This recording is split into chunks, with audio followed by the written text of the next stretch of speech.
right, man, let's see. Where are we going to start today? Troy, you might be able to help me on this one. Okay. Oh, Troy's like, I have to work. You're going to put me to work. Paying attention now? Get off your phone. KeHE, we've been talking about KeHE a lot recently. They're going to go back before the county commission, it looks like, and I believe that would be today, right? Yeah, I think that's going to be today. County commission considering a $2.3 million incentive package to keep KeHE food distributors here in the county. The company is looking to build, of course, we talked about the new 545,000 square foot facility near its current location off Deer Park Boulevard. The new facility would create, they say, up to, whenever they say up to something, it just means that's the max. It doesn't mean that's necessarily the number, but it just means up to means that's the max. Up to 100 new jobs, and they say it could potentially add $61.4 million annually to the county gross product. Now, this incentive package would include 100% of road impact fees, 50% of other impact fees like utility connection fees, and 2 years of ad valorem tax on capital improvements, 2 years tangible personal property tax, and the commission is expected to vote on that today. What does that sound like to you, Troy? Because this is all government-ese to me. A lot of this is government-ese to me. Every community has an economic development group that they put together, and they have some packages that they can go with. I'm okay with some of those items, like the 50% utilities, and I don't know about the 100%. I don't know how much that value is, but I'm not okay with the ad valorem, waiving of the ad valorem. Yeah, because they still are here, and it's taking up that space, the real estate space, and everybody else has to pay it. So I'm not okay with the ad valorem. Everything else I can probably get behind because it does generate good money, and we need to spend our corporate residential back around. So some of the items, it's a pretty big ask, but the only one I'm not real comfortable with is waiving the ad valorem for 2 years. Yeah. I think probably that ad valorem, and some other people might have a problem with road impact fees. These are things that people usually like to see people take care of. They want development to be taking care of these things up front from now on. Mm-hmm. And this is kind of the promise that we've heard from commissioners who say we want responsible growth. This is part of that. And that works on the residential side. But it doesn't work on the corporate side when somebody's making a business decision and Flagler County offers, okay, we'll give you the free roads, and St. Johns County doesn't. It might sway them to go there, and then we lose jobs. Interesting. Right? So that's the reason we have the economic development group. I haven't seen the recommendations from them, but the only one that really stuck out to me when I read it was the ad valorem. That's the taxes you and I pay, mm-hmm. right? And not to be selfish, but if I'm paying it, you should pay it. Yeah. And that's kind of the feeling I have for it. It might be a selfish feeling, but I think the impact fees on something like this are too intense, and that's part of the reason why we have trouble attracting corporate businesses.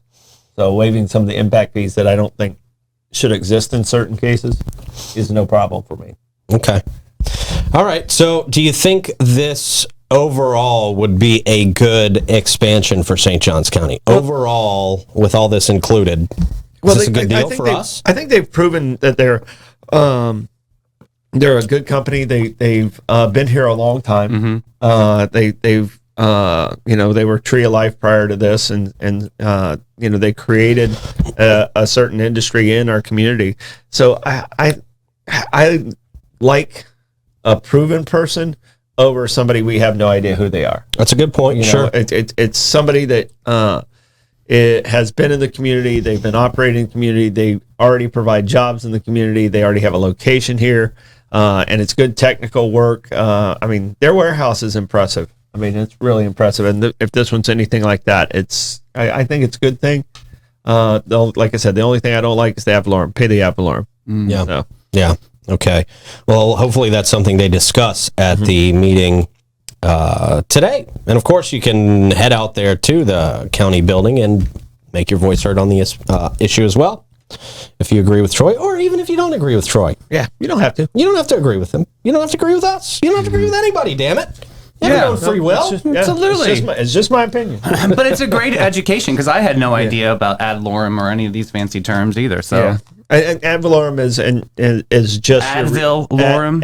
There you go. Think of Advil. That's how I'm going to remember. Valorem. Okay. Ad valorem. Delorem. Got it. All I know is that little Kim said you survive by per diem, and I don't want to do that either. That means per day. It's AD and then VALOREM. That's for lorem. It's the toughest thing Troy's ever had to do on the show. Spell something. Yeah, Can't they just say your taxes? Dyslexic guy. Spell it's an uncommon word. It's your property taxes. Just say that. Impact fees are scam valorem. Impact fees are put on pretty much every property, new property, the development that's coming in. And like I said, I believe our commercial impact fees are too high to attract some of these other ones, and that's why we're having to do this with the economic development. Can property taxes ever go down? Is my question. Yeah. No. When you hear them talk about the millage rate. Yeah. If they cut the millage, then your property taxes can go down. Well, let's cut the millage. Just cut the millage. Well, it's a 3-1 vote here in this room. Okay. Well, cut the millage, damn it. The beauty of living in Florida and owning your own house, your property taxes won't go up more than 3%. We have a save our home situation. So even if you bought your house for $200,000, now it's worth $1 million. It's still only going up 3% each year. Oh, that makes sense. Oh, thank God. Okay. If you're homesteaded. If you homestead, that's right. I got the 50%. Yeah. I got the 50%, and on 50% of my house, they'd tax me the full amount. I'm sorry, say that again. So when I bought the house, they didn't tell me how to sign this one piece of paper, the closing company. So I only got 50% homestead, and they said, well, they tax me for 50% of my house, the full tax amount. So it's like ridiculously a lot more. You can't get around it? No, You're homesteaded now, though, right? Yeah, I just homesteaded, but you missed that first year of the bump. Well, this is the second. It's going to take effect next year because I didn't make it by the deadline or whatever. Yeah, well, April 1st or something. Yeah. Yeah, I mean, I would sue the closing company for the difference because they never told me about that. Yeah. But I don't know if you can. I can call Cousin Did you Benny have a real estate agent? Yeah. Okay. They should have been able to advise you on that too. Well, sorry, this isn't about me. No, but it's a good lesson. It is a good lesson. I'm just pissed off about that, man, because my mortgage went up like $200. Yeah. See, there it is. Because your escrow. Shifting. And it's going to go up another 200. So because your escrow. Yep. All right. Well, make sure you're taking advantage of the homestead stuff. So yes. Yes. The more buy a you house, know. 100%.